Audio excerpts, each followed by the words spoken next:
esam objektėlį, kurį mums reikia sutvarkyti. Gražioje vietoje, tarp pušynų, netoli Vilniaus. Ir žmogus nori padaryti autentiškai, kaip buvo. Šiek tiek yra ypatingas tuo, kad mes matom šitą polių, kuris buvo ištrauktas iš Šventaragio pelkės, buvo naudojamas statybom valdovų rūmams ir išsaugotas vienas iš fragmentų 13 amžiaus, jam bendrai 1000 metų yra. Norim aptvarkyti visą, ką matot, visus krūmynus, kalniukus, kurmiarausius, žolytę, kad būtų gražu, autentiška. Čia aplinkui matom kalniukus. Be abejo, mes turim naudoti techniką. Šitą, kurią matom, tai yra miško freza.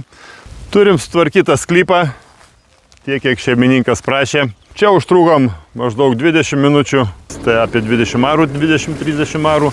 Darbas gan greitai einasi, šiek tiek trukdo kurmiarausiai, kurie reikia išlyginti.